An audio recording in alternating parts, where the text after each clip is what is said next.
창세기 강의 17번째 시간입니다.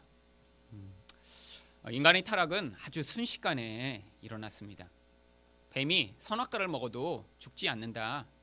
선악과를 먹으면 오히려 눈이 밝아지고 하나님처럼 될 수 있다라고 하는 말에 바로 여자가 넘어가 버리죠. 오늘 본문 6절 앞에 보니까 여자가 그 나무를 본즉 먹음직도 하고 보암직도 하고 지혜롭게 할 만큼 탐스럽기도 한 나무인지라. 이전에도 늘 보던 나무예요. 동산 중앙에 있었으니까요. 오고 가며 자주 보았을 것입니다. 그런데 이전에는 한 번도 이렇게 바라본 적이 없었거든요. 뱀의 말을 듣고 그 나무를 보자마자 하지만 그 나무에 대한 시각이 달라져 버린 것입니다. 나무 자체는 여전히 똑같은 나무였지만 마음이 달라지니까 그 나무가 보니까요. 동산에 많은 열매들이 있었지만 그 나무 열매가 특별히 더 맛있어 보이는 거예요. 보기에도 좋습니다. 아름다워 보여요. 게다가 그걸 먹으면 특별한 효능이 있는 것 같아요. 여러분은 요즘도 많은 음식들 또 많은 좋다고 하는 것들을 선전하지만 특별히 어떤 것에 관심을 많이 기울이시나요? 효능이 특별히 있어야죠. 그냥 보기만 좋은데 먹어서 아무 소용이 없다. 그런 것보다 먹으면 이렇게 머리가 까맣게 된다든지 먹으면 갑자기 힘이 난다든지 이런 종류가 사람들에게 인기가 있죠. 마찬가지입니다. 이 나무를 먹기만 하면 뭔가 달라진다는 이런 놀라운 효능이 그때 새롭게 인식이 된 것입니다.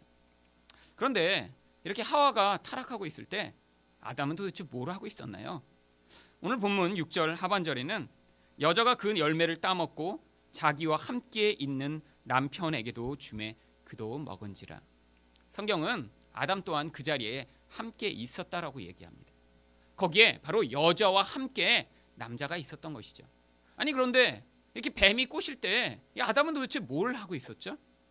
사람들이 많이 궁금해했습니다. 그래서 레리 크랩이라고 하는 한 학자는 이것을 가지고 남자의 침묵이라는 주제로 아담의 침묵이라고 하는 책을 썼습니다. 레리 크랩의 글에 보면 이런 구절이 있어요. 남자는 사태가 혼란스럽거나 두려워지면 내면이 긴장되면서 뒤로 물러나 침묵한다.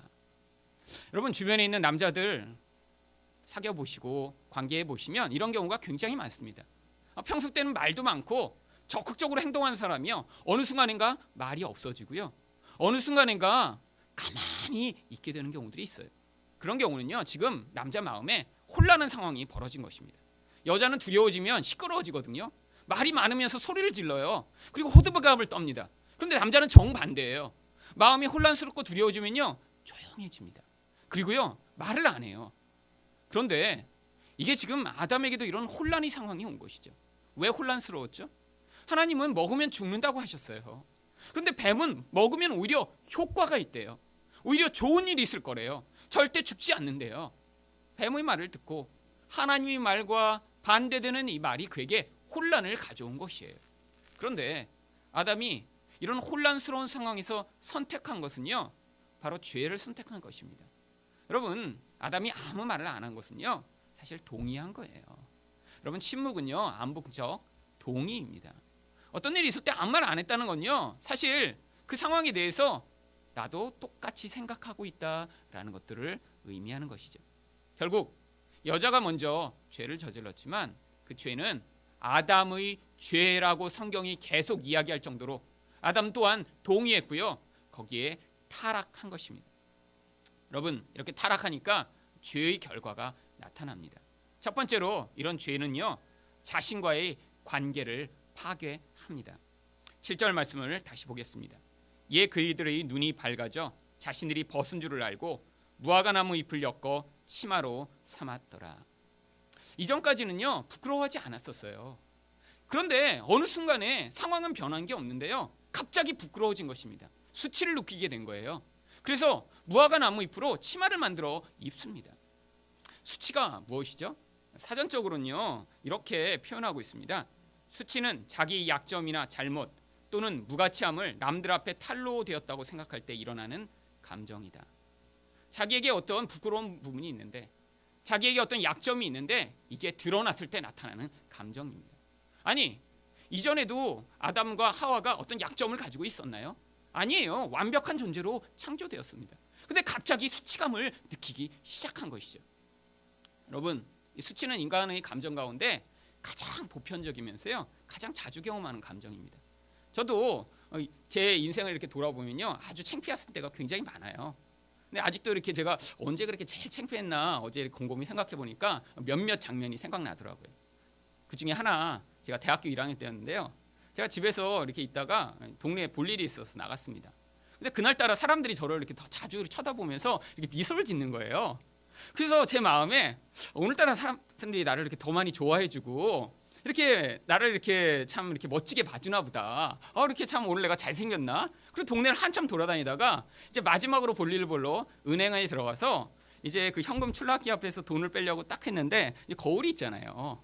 보니까 이 머리에다 제가 빗을 꽂아놓고 있었더라고요. 그때는 머리에 이렇게 무스를 안 바를 때라 이렇게 아침에 머리를 감았는데 머리가 다 이렇게 위로 쓴 거예요. 그래서 아침에 거울을 보면서 나가기 전에 내가 빗으로 이렇게 눌러놓고 나가야지. 그 빗을 꽂아놨는데 잊어버리고 그냥 그렇게 하고 동네를 돌아다녔죠. 얼마나 창피하든지요. 정말 죽을 것 같더라고요. 그때까지 사람들이 저를 보면서 막 생긋생긋 웃었는데 그게 잘생겨서 본 게 아니라 저 미친놈 지나가네. 그러고 다 쳐다보였다는 생각이 드니까요. 아직도 20몇 년 전 일인데요. 지금도 생각하면 가슴이 막 이렇게 조여들어요. 여러분, 인생에서 이런 수치스러운 경험이 있으면요, 정말 계속 따라다닙니다. 여러분, 이런 정도는 괜찮죠. 하지만 사람 따라요, 강한 수치의 경험들을 하게 되는 경우가 있습니다. 그것 때문에요, 한 번의 사건 때문에 이후에 비슷한 종류의 일을 하나도 하지 못하는 사람이 있어요.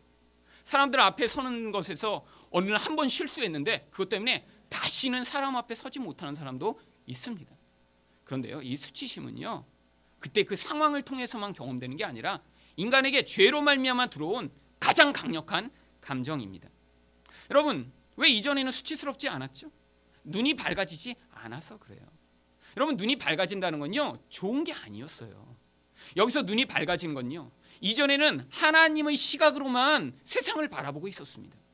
그래서요, 하나님이 좋은 것, 하나님이 옳다고 한 것, 그것을 그대로 받아들이고 다른 기준을 내가 전혀 갖지 않았어요. 근데 눈이 밝아지니까요, 이제 땅의 것에 눈이 열리기 시작한 것입니다. 여러분, 왜 빨가벗은 게 부끄럽죠? 여러분, 만약에 이렇게 사람들이 많은 데서 누군가 빨가벗고 있으면 부끄럽잖아요. 그런데 지금 이 아담과 하와는요, 부부예요. 그리고 그 둘밖에 없었습니다. 근데 왜 갑자기 부끄러워졌죠? 자기가 빨가벗은 게 왜 갑자기 창피한 일이 됐죠? 여러분, 어떤 기준이 들어왔냐면요, 하나님의 기준이 아니라 세상의 다른 것과 자기를 비교하는 기준이 들어온 것입니다. 그래서 무엇과 자기를 비교했냐면 털이 달린 다른 짐승과 자신을 비교하기 시작한 거예요. 여러분, 세상의 짐승들을 다 보니까 다 털이 달렸어요. 원숭이들 자기랑 비슷하게 다니는데 다 털을 입고 있어요. 근데 자기만 털이 없는 거예요. 그게 부끄러워진 것이죠. 여러분, 이게 인간의 수치의 시작입니다. 이전에는 하나님의 관점에서 자신을 바라봤어요. 그러니까 부끄러운 존재가 아니라 아름다운 하나님의 자녀였어요. 그런데 이제는 눈이 열리면서 하나님의 시각은 잃어버리고요, 다른 짐승들과 자신을 비교하는 그런 비참한 자리에 내려가게 되면서 거기서 부끄러워 무화과로 자신의 모습을 가리게 된 것입니다. 여러분, 인간들은요, 그 이후로 자신을 끊임없이 세상에 존재하는 짐승들과 비교합니다. 영국의 데스몬드 모리스라고 하는 아주 유명한 동물학자가 있습니다. 이 동물의 왕국, 이 영국 쪽에서 만들어진 그런 이 동물 이야기를 할 때는요, 이 데스몬드 모리스가 자주 나와요. 왜냐하면 세계적으로 가장 똑똑한 동물학자 중에 한 명이거든요. 근데 이 사람이 아예 인간을 이런 동물의 관점에서 책을 쓴 것이 있습니다. 털 없는 원숭이. 인간이 원숭이에 불과하다는 거예요. 원숭이랑 행동하는 게 비슷하다는 거예요. 그런데 털만 없다라는 거죠. 그게 유일한 다른 점이라는 거예요. 하지만 진화해서 조금 다르게 변했다라고 주장하는 것입니다. 여러분, 인간은 자신을 이렇게 짐승과 같은 낮은 수준으로 만들게 될 때요, 여러분, 너무나 많은 부분이 달라집니다. 다른 존재를 귀하게 여기지 않아요. 짐승에 불과하니까요. 목적을 위해 이용하는 대상에 불과하니까요. 여러분, 이 진화론, 이런 진화론이요, 결국 공산주의를 만들어냈고요, 결국 물질주의를 만들어냈고요, 자신의 이익을 위해 남을 가차없이 죽이는 동물의 세계에서 일상적으로 벌어지는 약육 강식의 방식이 인간 안에 스며들어오게 된 것입니다. 여러분, 사람들은 이렇게 하나님의 기준이 아니라 세상의 기준을 이 아담처럼 받아들이기 시작하면서 그때부터 계속해서 수치를 느낍니다. 여러분, 지금 여러분이 어떤 부분에 대해서 부끄럽게 여기셔서 스스로를 드러낼 수 없고 어떤 상황 때문에 자기를 사람들에게 알릴 수 없는 부분들이 있으시다면 대부분이 어떤 거냐면 세상에서 이것은 좋은 것이다, 이것은 옳은 것이다, 이것을 가져야지만 된다라고 하는 세상의 기준을 받아들인 것입니다.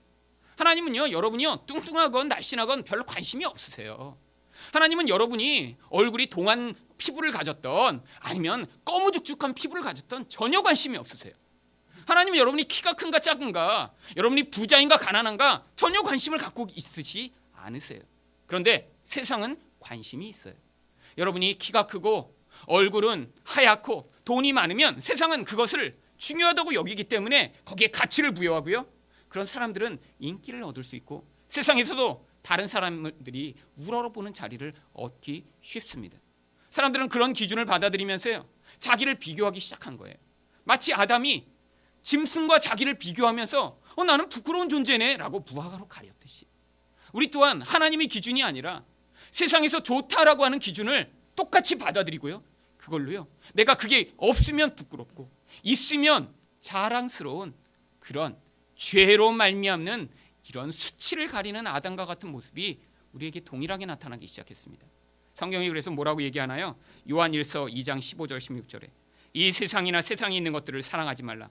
누구든지 세상을 사랑하면 아버지의 사랑이 그 안에 있지 아니하니 이는 세상에 있는 모든 것이 육신의 정욕과 안목의 정욕과 이생의 자랑이니 다 아버지께로부터 온 것이 아니오 세상으로부터 온 것이라. 사람들이 자랑하는 것들이요 이렇게 육신의 정욕, 이걸 먹으면 얼마나 건강해지는지 몰라, 이걸 먹으면 얼마나 맛있는지 몰라, 이걸 가지면 얼마나 힘이 있어지는지 몰라, 이걸 가지면 사람들이 얼마나 좋아하는지 몰라, 이걸 가지면 네가 다른 사람들에게 인기를 얻을 수 있어. 여러분, 세상에서 다 추구하는 것들이 그런 거예요. 그런데 사람들은요 그걸 못 가지면요 부끄러워합니다. 자기가 좋은 학교에 다니지 못한 것, 자기가 예쁘지 못한 것, 자기가 남과 비교할 때 떨어지는 어떤 부분들이 있으면요 수치스러워서요 어떻게든 그걸 가리고 싶어 하고요, 그런 부분이 드러나면요 창피해서 사람 사이에서 어쩔 줄 몰라 하는 것이 우리 인간이 되어버렸습니다. 여러분, 근데 하나님이 뭐라고 하세요? 이런 세상의 것들을 사랑하면요 하나님의 사랑을 받을 수가 없대요. 이건요 하나님이 사랑하시지 않는다라는 의미가 아닙니다. 이 이야기는요 하나님의 그 풍성한 사랑을 계속해서 누릴 수 없다라는 거예요. 우리 존재 자체가 마음이 하나밖에 없습니다. 우리 마음은 늘 경향성을 가지고 있어요. 어떤 사랑하는 대상이 한 가지가 정해지면요 그 대상을 향해 달려가게 되어 있습니다. 하나님은 우리를 향해 이미 사랑을 다 보이셨는데 우리 마음이 이렇게 세상의 것으로 나의 수치를 가리려고 세상의 것에 관심을 두고 사랑하는 순간에 하나님을 향한 그 사랑이 더 이상 지속될 수가 없는 거예요. 여러분, 우리는 얼마나 이렇게 세상이 중요하다고 하는 것 가지고 우리 자신의 수치를 가리려고 하는 노력을 많이 하고 있나요? 여러분, 세상 사람들은요 이렇게 평균이라고 하는 어떤 기준을 정해놓고요 거기에 모자라면 많이 사람들이 비난을 하고 사람들을 욕하고 그렇게 함으로 말미암아 나는 괜찮다라는 것들을 증명하고자 하는 거예요. 여러분 또한 어떤 부끄러운 부분을 가지고 계신가요? 그런데 그 부끄럽다는 게 정말 하나님이 보실 때 부끄러운 것인가요? 하나님을 정말 하나님이 우리를 사랑하시듯이 사랑하지 않아서 여러분 하나님 앞에서 부끄러워하시는가요? 여러분, 하나님은 우리를 향해 아들을 주실 만큼 사랑하셨는데 그렇게 우리가 하나님의 사랑을 받은 자만큼 살지 못해 여러분 안에서 부끄러워하시고 계신가요? 그런데 우리가 부끄러워하는 건요 그런 게 아니에요. 우리가 부끄러워하는 건요 세상에서 부끄러워하는 것과 똑같은 것들이에요. 내가 얼마나 잘나지 못했는가, 내가 얼마나 남들이 가진 것 같은 그런 힘을 갖지 못했는가, 이런 것들로 우리도 똑같이 부끄러워하며 그거를 몸부림쳐 얻고자 하는 게 우리예요. 여러분, 그런데 이렇게 세상의 영향력을 받다 자기 수치를 가리려고 하면요 여러분 인생은 죽을 때까지 고통스러운 인생을 살 수밖에 없습니다. 세상은요 뭐 하나를 가지고 있다고요 너는 완벽해, 너는 멋있어, 너는 괜찮은 존재라고 인정하지 않아요. 하나를 가지면 또 다른 게 없다고 또 지적하고요 그걸 짓밟으려고 하고요 욕하는 게 세상 사람들입니다. 여러분, 보이스 코리아라고 하는 TV에 오디션 프로그램이 있죠. 저는 본 적은 없는데 거기에서 이렇게 목소리로 아주 인기를 끈 한 여자가 있더라고요. 이소정 씨라고 하는 자매인데, 그런데 이 여자가 와서 노래를 해갖고 아마 노래를 잘했나 봐요. 뭐 처음부터 떨어졌으면 안 알려졌겠죠. 그런데 이 노래를 잘해서 뽑혔는데 이제 그 다음에 데뷔를 하려고 보니까 이제 그 보이스 코리아에 처음 나왔을 때 몸무게가 49kg였대요. 괜찮은 몸매죠. 여자 49kg면 괜찮습니다. 네. 70kg만 넘지 않으면 괜찮아요, 여자는. 네. 그런데 49kg면 괜찮죠. 그런데 이 여자가 거기서 노래를 했는데 노래를 잘했는데도 불구하고 인터넷에 악플이 계속 달린 거예요. 이 뚱땡이야 하면서 사람들이 악플을 단 거예요. 근데 여러분 텔레비전에 나오면요, 사람은요 이게 얼굴이 커져 보입니다. 원래 그래요. 그게 어쩔 수 없어요. 영상 기술이. 하여튼 텔레비전에 나오면 일반 얼굴보다 크게 보이게 돼 있어요. 그러니까 여기서 평범한 분들은 가면 찐빵처럼 보이는 거예요. 그러니까 아주 얼굴이 과도하게 말랐다 이런 사람들이 이제 평균적으로 보이죠. 그런데 사람들이 이렇게 뚱땡이야, 뭐 너는 돼지야, 뭐 이렇게 악플 다니까 그때부터 마음이 심하게 상처를 받은 거예요. 그리고 이소정 씨가 여기서 이제 그 사람들의 인기를 얻은 다음에 걸그룹 안에 들어가게 돼 있습니다. 레이디스 코드라고 하는. 근데 보니까 자기랑 같이 참여한 다른 걸그룹 멤버들은요, 자기보다 훨씬 날씬한 거예요. 왜?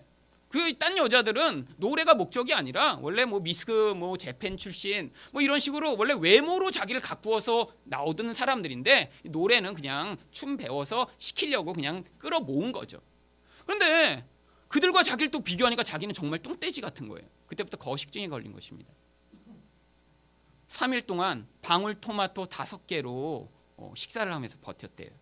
그래갖고 일주일에 4kg씩 감량을 해서 38kg까지 감량을 했습니다. 그랬더니 몸이 어떻게 되냐면요, 생리가 멈추고요, 너무너무 몸이 아파서 병원에 갔더니 몸의 여성 호르몬 수치가 갱년기 여성 호르몬 수치가 됐고요, 그 다음에 몸 상태가 초등학교 5학년 아이 몸처럼 변해버린 거예요. 여러분, 이렇게 고통스럽게 그렇게 해갖고 자기를 밥을 굶으며 했는데, 여러분 그렇게 해갖고 데뷔해갖고 결국 무슨 일이 벌어졌죠? 몇 주 전에 바로 그 레이디스 코드가 고속도로에서 사고가 나서 이 이소정 씨는 살긴 했는데 같이 있던 다른 멤버 2명이 죽고 말았습니다. 여러분, 세상은요 이렇게 뭔가 하나를 가져도요, 넌 이게 없잖아, 그리고 부끄럽게 만들어요. 사람들 앞에서 그런 부끄러움을 이기기 위해 또 내가 아닌 것, 없는 것을 몸부림쳐 얻고자 하는 게 세상 사람들의 행태입니다. 여러분, 여기서 절대로 우리는 자유로울 수가 없어요. 문제는요, 하나님 백성들조차 그런 이야기에 너무나 쉽게 넘어간다는 거예요. 하나님은 여러분이요, 돈이 많은지 없는지, 여러분이 키가 큰지 작은지, 여러분 가정이 화목한지 아닌지, 여러분이 남들이 가지고 있는 것을 가지고 있는지 없는지에 관심이 없으세요. 하나님은 유일하게 여러분이 예수 그리스도 그 한 분을 믿고 있는지 아닌지에 관심이 있으세요. 그런데 여러분, 정말 여러분도 거기에 관심이 있으신가요? 하나님이 여러분에게 관심을 가지고 계신 그 예수 그리스도에게 여러분 또한 정말 관심을 기울이시며, 여러분이 예수 그리스도를 그렇게 붙들기 때문에, 그분이 무엇보다 소중한 존재이기 때문에, 그것 때문에 다른 모든 부끄러움을 이길 수 있는 그런 넉넉한 하나님으로 말미암는 믿음을 가지고 살고 계신가요? 여러분, 두 번째로 이렇게 죄악은 또 어떤 결과를 가져왔냐면 하나님과의 관계를 파괴해버리고 말았습니다. 8절 말씀입니다. 그들이 그날 바람이 불 때 동산에 거니시는 여호와 하나님의 소리를 듣고 아담과 그의 아내가 여호와 하나님의 낯을 피하여 동산 나무 사이에 숨은지라. 여러분, 하나님이 에덴을 만드시고요, 아담과 하와를 거기 만드신 이유는요, 하나님이 거기에 찾아오실 때마다 그들과 사랑의 관계를 맺고자 하신 거예요. 이전에는 하나님이 찾아오시면요, 하나님 오셨어요 하며 아담과 하와가 달려가 하나님을 만나고, 그 만남 가운데 사랑이 있고 행복이 있고 기쁨이 있었는데, 죄가 들어오자마자요, 아담과 하와는요 숨어버립니다. 여러분, 집에 갔을 때 아이들이 만약에 다 여러분이 올까봐 숨어 있으면 여러분 기분이 어떠시겠어요? 아빠 온다! 그러더니 다 들어가서 문 잠고 침대 밑에 숨어 있고, 여러분 아마 집에 들어가는 게 고통스럽겠죠. 물론 술래잡기 이야기에 한번 숨을 수는 있습니다. 그것도 사랑의 관계에서 숨어야죠. 아빠 나 찾아봐. 그래 숨고 찾으면 기뻐하고. 여러분, 그게 아니라요, 아빠가 올까봐. 여러분, 집에 갔을 때 제일 행복할 때는 사실 뭐 아빠나 엄마는 마찬가지겠죠. 가족이 와 아빠 왔다 달려 나와서 안고 아빠 오길 기다렸어 이렇게 반응하는 것이겠죠. 여러분, 하나님도 그거를 원하셨기 때문에 에덴 성전을 만드시고요, 아담과 하와를 만드셨는데 하나님이 아무런 말씀도 안 하셨는데 스스로 찔려서 하나님으로부터 도망가 버린 것입니다. 여러분, 하나님이 뭐라고 하셨죠? 9절과 10절입니다. 여호와 하나님이 아담을 부르시며 그에게 이르시되 내가 어디 있느냐? 이르되 내가 동산에서 여호와의 소리를 듣고 내가 벗었으므로 두려워하여 숨었나이다.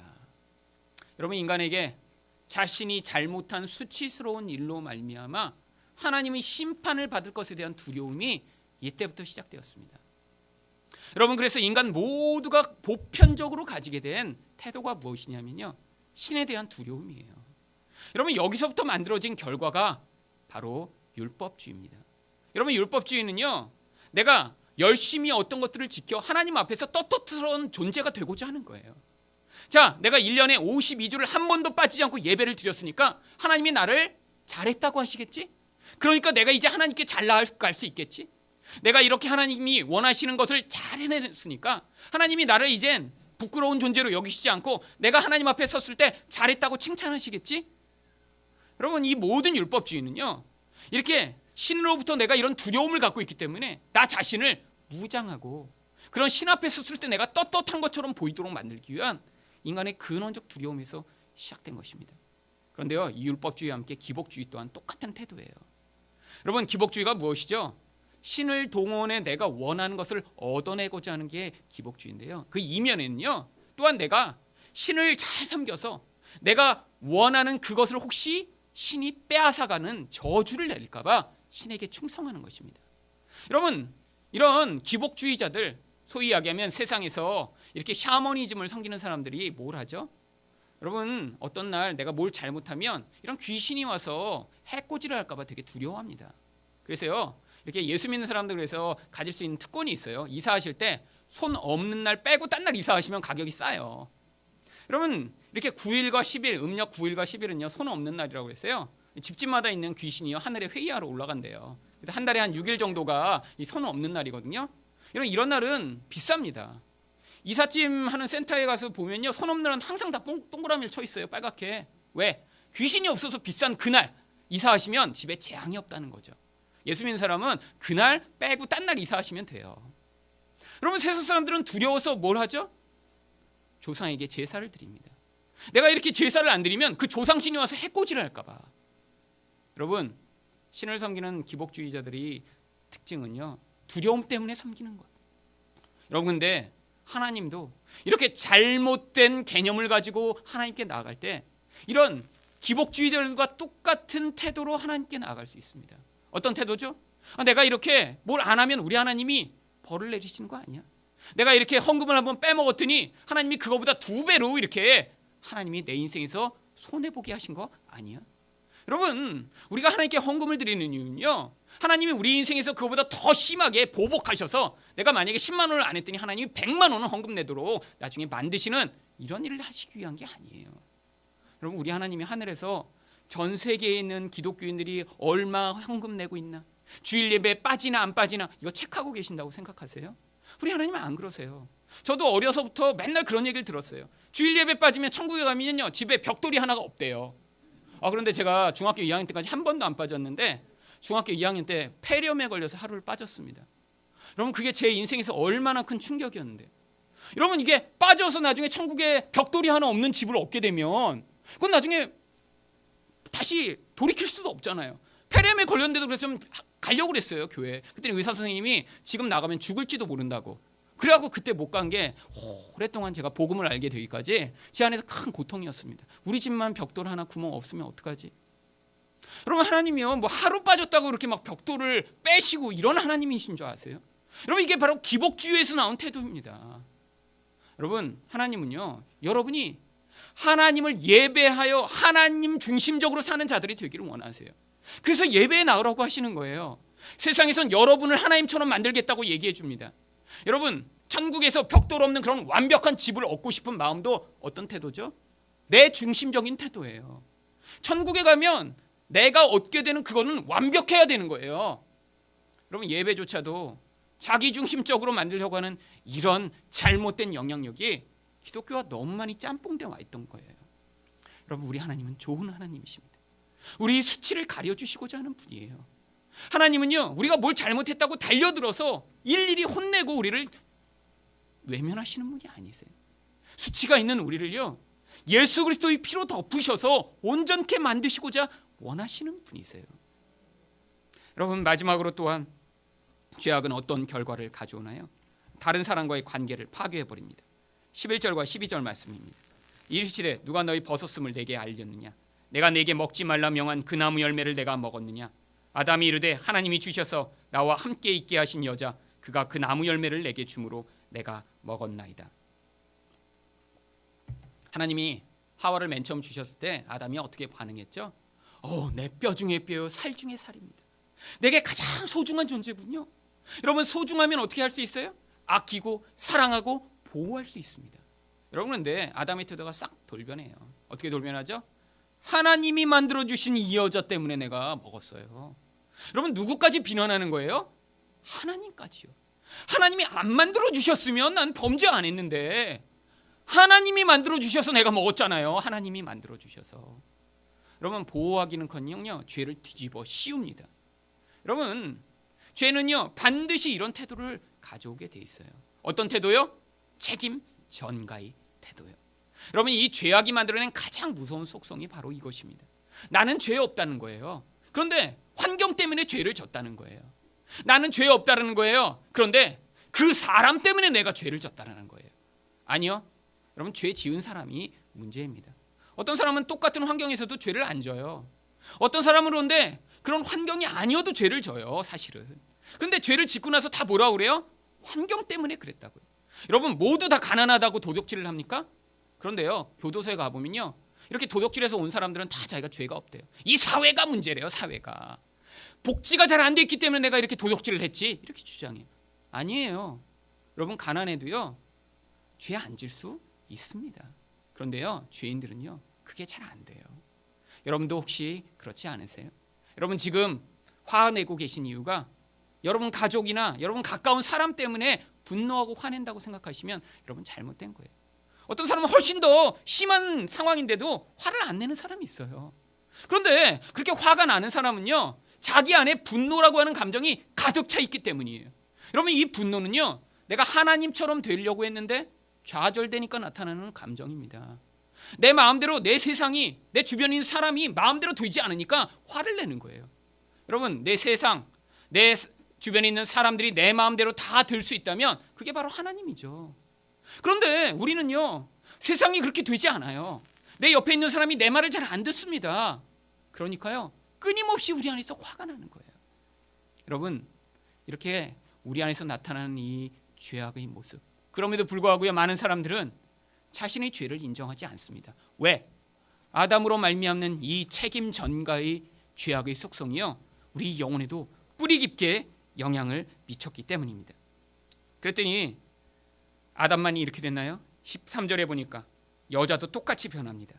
여호와 하나님이 여자에게 이르시되 내가 어찌하여 이렇게 하였느냐? 여자가 이르시되 뱀이 나를 꿰므로 내가 먹었나이다. 여자 또한요, 자기가 잘못한 게 아니래요. 뱀 때문이래요. 환경 때문이래요. 상황 때문이래요. 여러분, 이 인간의 이 무서운 책임전가의 속성, 결국 어떻게 하지만 벗어날 수 있냐면 우리 자신 안에 아담으로 말미암는 이 무서운 죄의 영향력이 있음을 인정할 때만 여기에서 벗어날 수 있습니다. 여러분, 하나님이 그래서 하나님 백성에게 요구하시는 가장 중요한 태도가 무엇이냐면 회개의 태도예요.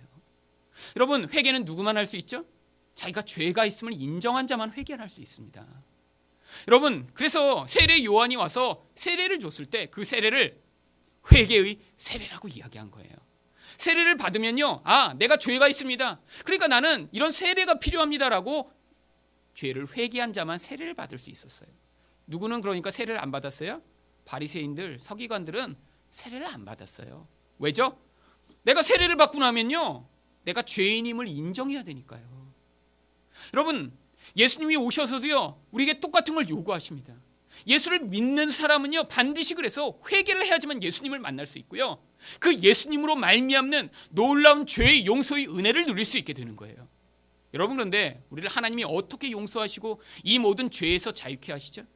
바로 예수님을, 우리가 당해야 할 모든 수치를 그에게 다 담당하신 다음에 우리를 그 수치 자리에서 건져내신 것입니다. 여러분, 그래서요, 십자가가 가장 수치스러운 곳이에요. 여러분, 십자가에는요, 여러분 뭐 예수님 영화도 그렇게 많이 나오지만 여러분, 실제로 십자가에 매달린 죄수는요, 몸에 하나도 아무것도 걸치지 않았어요. 여러분, 빨개 벗겨져서 이렇게 매달리는 거예요. 여러분, 많은 사람들이 있습니다. 예수님 앞에도요, 자기 어머니가 계시고요, 자기 제자가 앞에 서 있고요, 자기를 욕하던 원수들이 앞에 서 있는데 예수님이요, 그 앞에 몸에 아무것도 걸치지 않은 채로 이렇게 못에 매달려 있었다고 생각해 보세요. 여러분, 이걸 인간의 모든 존엄성을 다 파괴해버리는 것이죠. 여러분, 그래서 그 자리가 가장 수치스러운 자리입니다. 또한요, 십자가는요, 사형수, 배신자, 반역자와 같은 가장 악질적인 범죄자들만 매달리던 자리예요. 예수님이 십자가에 달리신 것은요, 예수님이 그런 악질적인 범죄자로 여기심을 받았음을 이야기하는 것입니다. 그런데 바로 그 자리가 누구의 자리예요? 우리가 서야 할 자리입니다. 우리가 살인자예요. 하나님은요, 남을 미워하는 것을 살인으로 여기십니다. 우리가요, 악한 자예요. 바로 우리가 그렇게 남을 미워하고 죽이고 싶고 남을 파괴하는 그런 존재인데 하나님이 우리를 그 자리에 세우시긴 대신에 예수님을 그 부끄럽고 수치스러운 자리에 세우신 것이에요. 마지막으로 이 십자가는요, 영적으로도요, 가장 부끄러운 자리입니다. 왜냐하면 성경에서 갈라디아서 3장 13절에 보면 그리스도께서 우리를 위하여 저주를 받은 바 되사 율법의 저주에서 우리를 속량하셨으니 기록된 바 나무에 달린 자마다 저주 아래 있는 자라 하였음이니라. 여러분, 하나님도요, 이렇게 나무에 달린 자, 십자가에 달린 자는 하나님으로부터 저주를 받게 될 것이라고 성경에 예언하셨고요, 그 가장 저주스러운 자리에 예수님을 세우셨기 때문입니다. 여러분, 아담으로 말미암는 죄의 영향력이 지금도 우리의 영혼 안에 여전히 있어요. 그래서 우리가 그렇게 부끄럽게 여기는 거예요. 우리 이 부끄러움을 가리고자 이렇게 몸부림쳐 사는 거예요. 남처럼 잘나고 싶고요, 남처럼 똑같은 것을 얻고 싶고요, 남이 뭐 한다고 그러면 똑같이 하고 싶고요, 그렇게 나를 부끄럽지 않게 만들어서 사람들 앞에 내 수치를 가리고 싶은 이 근원적인 욕망. 하나님을 섬길 때에도요, 하나님의 그 사랑의 감동에 하나님께 나가는 것이 아니라 하나님 앞에서 벌 받을까 봐 두려워서, 무서워서 하나님을 섬기는 이런 기복주의적인 태도. 사람과의 관계에서도 관계가 깨어져도요, 그거를 나의 책임으로 여기지 않고 너 때문에 그랬지 그렇고 싸우는 이 무서운 악. 그런데 하나님이요, 이런 죄인인 우리를 죽이시지 않고 예수님을 그 부끄러운 십자가에 매다셨습니다. 여러분, 예수님이 바로 우리를 위해 이 땅에 오셨음을 보여주시기 위해 예수님은요, 수가성 여인을 찾아가셨습니다. 여러분, 수가성 여인과 같은 여인이 만약에 여기에 와서 우리 공동체에 함께 참여한다면 아마 우리가 그를 쉽게 받아들일 수 있을까요? 어떤 여자였죠? 결혼을 5번 한 여자예요. 근데 이혼도 5번 했어요. 그리고 그 다음에는 남편도 아닌 동거남과 지금 살고 있어요. 만약에 여러분, 이런 수치스러운 삶, 그래서 대낮에 정말 뜨거운 햇빛이 내리쬐는데 사람들이 보지 않도록 만들기 위해 물을 길러 와야 되는 이런 부끄러운 여자. 사람들은 그를 향해 넌 창녀야, 너는 악한 여자야 라고 손가락질했던 그런 여자. 그런데 예수님이요, 그 여자를 만나기 위해 일부러 수가성까지 오십니다. 그리고 그 여자에게 예수님의 그 생명을 소개하시죠. 여러분, 예수님이요, 우리 같은 부끄러운 자를 위해 여기까지 찾아오신 거예요. 그리고 우리를 그곳에서 값을 주고 사신 것입니다. 창녀와 같은 자예요. 우리는 우리 인생 동안 하나님만을 섬기지 않고요, 끊임없이 우상 숭배를 하며 나의 수치를 가려줄 그런 남편을 찾아 헤매고 있던 게 바로 우리 모습입니다. 어떤 때는 힘을요, 어떤 때는 쾌락을요, 어떤 때는 눈에 보이는 남편이나 아내를 통해서 나의 수치가 가려지겠지, 이들이 나를 부끄럽지 않게 만들어주겠지, 이들로 말미암아 나의 삶에서 영광스러운 미래가 나타나겠지라고 생각을 했지만 하나님은요, 그렇게 우상 숭배하던 우리, 가짜 무화과로 우리 수치를 가리려고 하던 우리에게 찾아오셔서 내가 너의 신랑이야, 나를 믿어야 너의 수치가 가려지고 그리고 네가 나로 말미암아 영원하고 아름다운 신부로 변화될 수 있다고 우리를 부르고 계십니다. 여러분을 위해 이렇게 자기를 가장 수치스러운 곳에 서게 만드신 그 하나님 아버지를 사랑과 그 예수 그리스도로 말미암는 놀라운 생명으로 말미암아 이 죄가 만들어낸 무서운 수치로부터 자유케 되시는 여러분이 되시기를 예수 그리스도 이름으로 축원드립니다.